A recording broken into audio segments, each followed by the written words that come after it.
Salam dəyərli müdavimlər, əziz abituriyentlər. Bugün sizinlə birlikdə Məhəmməd Füzulinin söz qəzəlinin izahına baxacağıq. Hansı ki, bu qəzəl bir çox vəsaitlərdə, hətta Dimin öz vəsaitində belə sadəcə tərcümə versiyasında verilibdir. Amma biz bugün söz qəzəlinin həm söz mənasını, həm də şairin vermək istədiyi gizli mesajlara baxacağıq. Yəni çoxları bunu adi belə deyək də sözün dəyərini anlayan qəzəl kimi yanaşır. Əslində doğrudur da, amma hər beytdə şair nəyi nəzərdə tutmaq istəyir və yaxud da nəyi nəzərdə tutubdur, hər beytin altında nələr yatır? Bugün biz sizlə həmin o dərin mənalara baxacağıq. Birinci qısacası qəzəl haqqında məlumat toplayaq, daha sonra isə hər beytin söz tərcümələrinə və sətiraltı mənalarına keçid eləyək. Ekranda da görürsünüz, nəzəriyyə hissəsində bunu deyə bilərik ki, Füzulinin türk dilli, yəni ana dilli nümunələri içərisində verilən ən maraqlı qəzəllərindən biridir söz qəzəli. Rəməl bəhrində yazılmışdı, hansı ki, Rəməl bəhrində sözlə yanaşı bilirik ki, Coşqul və Ağrımaz qəzəllərimiz də mövcuddur. Qəzəldə ümumiyyətlə Füzuli sözə yüksək dəyər verir. Yəni, sözü qeyri-adi bir möcüzə hesab eləyir və göstərir ki, kim sözdən yerində, doğru və miqdarında istifadə etməyə bacararsa, o insan hörmətli olar. Yəni, hər bir insanın dəyəri, onun ölçüsü, onun sözünün dəyəri qədər olur. Çox və yalan danışmaq, burada da görürsünüz, bir dəqiqə. Deməli, çox və yalan danışan insan özünü hörmətdən salmış olur və insanın sözlərinlə özünü xatirələrdə, yaddaşlarda yaşada bilər. Hər bir insan elə danışmalıdır ki, o öz sözlərinlə həmişə yaşaya bilsin. Və bu qəzəldə həmçinin müəllif sənətkarın qarşısında duran bir çox vəzifələr müəyyənləşdirmişdir. Bunu bəzən testlərdə sözün qarşısında deyilir, amma yanlışdır. Sözün yox, söz yaradan sənətkarın qarşısında bir sıra vəzifələr müəyyənləşdirmişdir. Həmçinin Füzuli bu qəzəldə sözə yüksək dəyər verərək insanı əbədi yaşadan vasitə kimi həyat sirlərini, mərifət dəryasını, incilərini toplayan sənətkar qarşısında mühüm vəzifələr qoymuşdu. Nədir bu vəzifələr? Yəni, söz elə bir sir olmalıdır ki, insanın iç dünyasını az aça bilsin və yaxud da insan öz dəyərini sözündən ala bilsin. Yaxşı söz insanı ölümdən sonra yaşada biləcəyi üçün sənin sözlərin doğru və ürəkdən olmalıdır. Və yaxud da hər sözün içində hikmət və sirli aləm mövcuddur ki, sən onları oxucuya düzgün ötürə bilməlisən. Bu tip vəzifələr sənətkar qarşısında bu qəzəldə öz əksini tapmışdı. Füzuli poeziyasının zirvələrindən hesab olunur və burada söz anlayışı həm dünyəvi hikmət, həmçinin də ilahi yaradıcılıq səviyyəsində açılır. Bu nə deməkdir? İndi bunu ilk beytdən başlayaraq izahına baxacağıq. Yəni, ümumiyyətlə bu qəzəldə Füzuli deyir ki, insanın həqiqi varlığı onun sözündədir. Söz ilahi nəfəsin insan bədənindəki təcəllisi hesab olunur.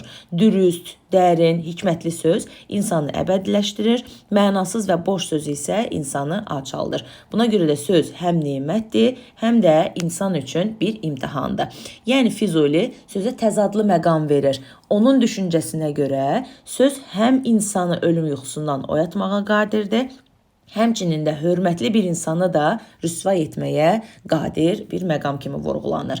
Və biz beytlər üzərindən ümumən geniş açılışdan sonra ümumiləşdirsək, belə bir nəticələrə gələcəyik ki, söz insan üçün sirdir. Nə deməkdir bu? Yəni, insanın iç dünyası sözlə açılır. Söz yaradılışdır. Yəni, hər söz yoxdan var olur. Haqqın kəlamına bənzəyir. Söz ölçüdür. Yəni, insan öz dəyərini sözündən alır. Söz dirilikdir. Yaxşı söz insanı ölümündən sonra da yaşada bilir. Söz xəzinədir, yəni onun içindəki hikmət və gizli sirlər var. Söz ruhdur, yəni bədən necə ki sədəfdir, söz də onun içindəki inci kimidir. Söz məsuliyyətdir, yəni sən nə qədər az danışsan, o qədər dəyərli olarsan. Çünki çox söz insanın bir növ dəyərini də azaltmış olur. Bu ümumən beytlərin ümumiləşmiş versiyası. İndi isə beytlər altında yatan mənalara dərindən baxaq. Demək, ilk beytimizdə deyilir ki, xəlqi ağzın sirrini hər dəm qılar izhar söz. Ol nə sirdir kim, olur hər ləhsə yoxdan var söz. Bunun belə deyək də söz tərcüməsinə baxsaq, birinci beytimizdə tərcümə olaraq belə deyə bilərik ki, söz xalqın qarşısında ağzın sirrini hər dəm nə deməkdir? Yəni, hər an açıb göstərir. O necə sirdir ki, hər ləhsə, yəni hər an yoxdan var olur. Bu tərcüməmiz, bəs bu beytlə Füzuli nəyi nəzərdə tutmaq istəyir? Baxın, burada sözü bir növ ilahi qüvvəyə bənzədir. Ol nə sirdir deyərkən, yəni deyir ki, necə ki, Tanrı ol kəlamını işlədərək, yəni kün ifadəsindən kainatı yaradıbdır. Eləcə də insanın dilindən çıxan sözlər yeni aləmlər yaradır. Yəni yoxdan var olmaq nə deməkdir? Allah necə ki yoxdan dünyanı yaradıbdır. Bir növ sözü də həmin sirrə, yəni Allahın dünyanı, kainatı yaratma sirrinə bənzədir ki, söz də insanın dilindən çıxaraq yeni aləmlər yaradır. Yəni söz yoxluğun belə deyək də sinəsindən doğulan bir varlığa bənzədilir. İnsanın qəlbində olan o gizli sirlər sözlər vasitəsilə dildən çıxaraq izhar olur. Necə ki Tanrının dediyimiz kimi yoxdan dünyanı yaratmağı kimi. Yəni ümumiyyətlə bu beytdə müəllif demək istəyir ki, söz Allahın sirlərindən biridir. Hər danışanda sən də bir yaradıcısan. Allah dünyanı yaratdığı kimi insan da hər ləhzə yoxdan var söz, yəni yoxdan sözü çıxardaraq bir növ yeni bir yaradıcı hesab olunur. Digər beytimizdə artıran söz qədrini sidq ilə qədrini artırar. Kim nə miqdar olsa əhlin eylər, ol miqdar söz. Yəni, sən sözün dəyərini artırmaq istəyirsənsə, onu doğru deməlisən. Sidq həm doğru, həm də səmimilik mənasındadır burada. Yəni, sən doğru, səmimi və hikmətlə danışmalısan. Sidqlə deyilən söz, söylənilən söz insanın öz dəyərini ucaldır. Çünki söz sahibinin könül aynasıdır. Yəni, kim nə qədər kamildirsə, onun danışığı nə qədər düzgündürsə, onun sözündən də o qədər nur saçılar. Yəni insanın zahirinə baxma, onun sözdə ruhunu gör. Çünki bir növ cahilin sözü səsdir, boş-boş danışmaqdır, yalan danışmaqdır. Arifin sözü isə nəfəsdir. Yəni burada ümumiyyətlə belə deyə bilərik ki, hər kəsin sözündə onun məqamı görünür, onun ölçüsü görünür. Bayaq biz dedik ki, söz ölçüdür. Yəni kimin könlü söz baxımından genişdirsə, onun aləmi də o qədər işıqlanmış sayılar. Digər üçüncü beytimizdə deyilir ki, ver sözə ehya ki tutduqca səni xab-ı əcəl, edə hər saat səni ol uyqudan bidar söz. Tərcüməsinə baxsaq, tərcüməmiz belədir ki, yəni sən sözə həyat ver ki, səni ölüm yuxusu tutduqca məhz söz o yuxudan səni ayılda bilsin. Yəni tərcüməmiz budur. Bəs yaxşı bu beytin altında yatan məna nədir? Burada Füzuli deyir ki, söz yəni elə bir candır ki, o ölü könülləri belə dirildə bilər. Əgər insanın ruhu süstlüyə, yəni bir növ belə deyək də ölüm anına yaxınlaşırsa, hikmətli söz onu dirçəldə bilər, ölüm yuxusundan oyada bilər. Sözün ehyası nədir? Ehya canlandırma, bir növ ruh vermə mənasındadır. Yəni onun mənəvi gücünü qorumaq deməkdir. Bir sözə ehya deyərkən sözü canlandır, onu mənəvi cəhətdən qoru ki, söz cansız olmasın, içi dolu ruhla olsun. Çünki ruhlu söz insanı ölümdən belə qurtara bilər. Bu beytlə də Füzuli ümumən demək istəyir ki, söz sənin diriliyindir. Yəni söz sənə həyat verir. Elə danış ki, sözlərin səni ölməyə qoymasın. Digər beytimizdə bir nigar əmbərin xəttir könüllər almağa, göstərər hər dəm niqabı qeybdən rüxsar söz. Tərcüməmizə baxsaq, söz könülləri fəth edən, yəni ənbər, ətirli, qoxulu bir gözəl kimidir. Hər zaman qeybin pərdəsindən, yəni görünməyənin pərdəsinin arxasından öz simasını göstərir. Burada nə demək istəyir Füzuli? Yəni sözü ənbər qoxulu bir nicara bənzədir. Yəni Tanrının gözəl surət yaratdığı bir sevgiliyə, bir növ həmin qıza bənzədir. Və necə ki deyir, o sevgili hərdən qeyb pərdəsini aralayıb, üzünü könül gözünə göstərər. Yəni bir növ Füzulinin biz Leyli Məcnun poemasından da bilirik ki, orada ananın da nəsihətində, Məcnunun da Leyliyə nəsihətində nə deyilir? Deyir, gözəl həmişə gizli qalmalıdır. Eynən də burada necə ki deyir, o nigar gizlidir, hərdən qeyb pərdəsini aralayıb üzünü könül gözünə göstərir. Eləcə də sözü həmin bu xoş ətirli gözələ bənzədir. Necə ki deyir, həmin gözəl özünü o gizli pərdə arxasından göstərir. Hər kəs bu gözəlliyi görə bilməz. Yalnız könlü pak olanlar o gözəli görə bilərlər. Eynən də burada sözü bənzədir ki, həmin o gizli sözü də ancaq könlü pak olanlar, yəni sözün simasındakı ilahi nuru görə bilənlər, anlaya bilənlər başa düşərlər. Yəni belə deyək də, hər kəs söz danışa bilər, amma o danışılan sözün mənasını, o sözün altında yatan mənanı ancaq sözün həqiqi anlamını dərk eləyənlər görə bilərlər. Və buradan da Füzuli ümumiyyətlə bu beytdən belə bir nəticəyə gəlir ki, necə ki söz, daha doğrusu gözəl aşiqin məhbubudur, eləcə də sözdə gizli hikmətin ilhamını hesab eləyir. Digər beytimizə baxsaq, xazinə-i gəncini əsrardır, hər dəm çəkər, riştə-i isarə, min gövhəri əsrar söz. Tərcüməmiz belədir ki, söz sirlərlə dolu bir xəzinədir. İzafət tərkiblərində bilirik ki, əksinə oxuyuruq. Deməli, sirli xəzinənin xəzinədarı hesab eləyir. Hər dəm çəkər, hər an çəkər, riştə-i isarə, min gövhəri əsrar söz. Yəni deyir ki, söz böyük bir hikmət xəzinəsinin xəzinədarıdır. İnsan danışdıqca həmin bu xəzinədən müxtəlif mənalar, düşüncələr, sirlər açılır. Yəni söz hər dəfə yeni bir hikmət, yeni bir incini üzə çıxarır. O min incini sanki bir növ sapa düzür. Riştə-i isar nədir? İsar açıq-aşkara çıxarmaq, riştə-i sapdır da. Yəni aşkara çıxararaq hər dəfə sapa o inciləri düzür. Yəni söz sirlər xəzinəsinin xəzinədarıdır. Hər bir səmimi kəlmə, o bayaqlarda müəllif dedi ki, sidq ilə söylənilən söz insanın dəyərini artırır.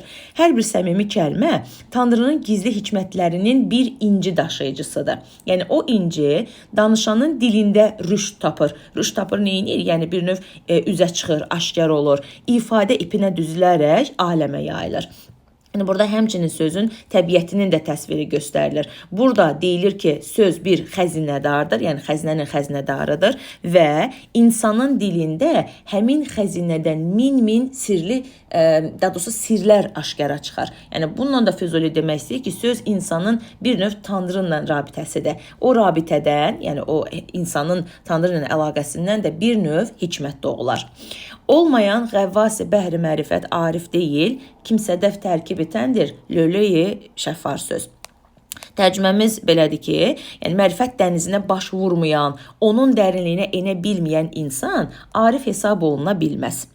Çünki insanın bədəni sədəfdir, onun içindəki ən qiymətli inci isə sözdür. Bu nə deməkdir? Yəni bayaqlarda bir beytimizdə də biz dedik ki, sözü gözələ bənzədir və deyir ki, onu necə ki gözəlin üzünü hər kəs görə bilməz, o gizlində qalmalıdır. Eləcə də sözü hər kəs anlaya bilməz. Eynən bu beyt də onun davamıdır ki, olmayan qəvvas-ı bəhri mərifət, yəni mərifət dənizinə baş vurmayan ariflikdən danışa bilməz. Mərifət dənizinə baş vurmayan deyərkən də burada bir növ elə sözlərin mənasını anlamayanlar, yəni arifliyin səviyyəsi göstərir ki, kimlər arif hesab olunur? Mərifət dənizinə baş vuranlar. Çünki arif olmaq üçün dərinliyə enmək lazımdır. Sözün sədəfində gizli incini tapmaq lazımdır. Necə ki insanın bədəni sədəf kimidir, zahiri qabığı sədəfdir, amma o qabığın, o sədəfin içindəki inci də məhz sözdür, kəlamdır. Yəni söz bu bədən sədəfinin içində parlayan lölöy şəhvar, yəni bir inci kimidir. Bununla da Füzuli demək istəyir ki, ariflik çox bilməklə deyil, sözün içindəki sirri anlamaqdır. Yəni o mərifət dənizində, mərifət də bir növ burada sözdür. Yəni sözlərin anlamının dənizində itib batmaq, onun dərinliyini anlamaqdır. Son beytimizdə isə, gəl çox istərsən Füzuli, izzətin az et sözü, kim çox olmaqdan qılıbdır, çox əzizi xar söz. Ey Füzuli deyə özünə müraciət edir və deyir ki, əgər izzət, hörmət sahibi olmaq istəyirsənsə, sən sözünü azaltmalısan. Çünki çox danışmaq bir çox dəyərli insanları belə xar etmişdi. Yəni onu hörmətdən salmışdı. Burada da dediyimiz kimi özünə müraciət eləyir və deyir ki, əgər izzət, hörmət, dəyər sahibi olmaq istəyirsənsə, az danışmalısan. Çünki insanın sözünün dəyəri sözünün miqdarı çoxaldıqca onun dəyəri, yəni bir növ tərs mütənasibdir. Sən nə qədər çox danışırsansa, o qədər sözünün dəyərini azaldırsan. Bir növ burada sükutluq, arifliyin tacı kimi göstərilir. Az söz hikmətin nişanəsi, çox söz isə qəflətin nişanəsi kimi öz əksini tapır. Söz çox söyləndikcə öz nurunu azaldır, dəyərini endirir. Füzuli isə bu beytlə bizə demək istəyir ki, söz az olanda mənası da çox olur. Sükut bəzən min sözün fəlsəfəsindən daha çox danışır. Belə, əziz müəllimlər, ümumən qəzəlimizin alt belə deyək də mənası bunlardır. İndi bütöv bəndləri ümumiləşdirsək, bir daha əvvəlki klasterimizə baxsaq, biz bu beytləri üzürlü sayın, beytlərdən nə anlam götürdük? Yəni söz sirdir. Necə ki Tanrı aləmi yoxdan yaradıb, bir sir yaradıbdır. Eləcə də söz də sirdir. İnsanın iç dünyası məhz sözlə açılır. Söz yaradılışdır. Hər söz yoxdan var olur. Haqqın kəlamına bənzəyir. Söz ölçüdür. Hər insan öz dəyərini sözündən alır. Sən nə qədər doğru danışsan, nə qədər ürəklə danışsan, sözlərin də sənin dəyərini göstərər. Yəni sənin dəyərində həmin o sözünün dəyəri qədər olar. Söz dirilikdir. Yəni yaxşı söz insanı ölümdən sonra yaşadır. Sən sözə ehya ver, onu canlandır ki, səni ölüm yuxusu tutduqda da həmin o hikmətli sözlərin səni dirildə bilsin. Söz xəzinədir. Yəni onun içində hikmət və sirlər vardır ki, insan ağzını açarkən hər o belə deyək də inci sapına bir növ o gizli sirləri açıb düzür. Söz ruhdur. Burada da bir növ ruhu bayaqlar dedik axı ki biz bədən sədəfdir, söz isə onun içindəki inci kimidir. Yəni necə ki insan sadəcə ruhdan ibarətdir, o ağzını açarkən artıq biz onun kimliyini anlaya bilirik. Bu mənada söz ruha bənzədilir. Yəni bədən sədəf, söz isə onun içindəki inci kimidir. Həmin bu sədəfi də dedik kimlər anlaya bilər? Mərifət dənizinə baş vuran ariflər. Nə qədər ki sən sözün dərinliyinə enəcəksən, onun izahına daha çox şahid olacaqsan, o zaman sən həmin sədəfin içindəki o incini, yəni sözün anlamını başa düşəcəksən. Söz məsuliyyətdir, yəni insan az danışmalıdır. Çünki çox söz insanın dəyərini azaldır. Belə dəyərli müdavimlər, inşallah videolarımız davamlı olacaq. Çalışacağım daha çox bu cür dili çətin və yaxud da sadəcə vəsaitlərdə bəsit formada tərcüməsi verilən əsərlərin izahlarına sizlə birgə baxaq.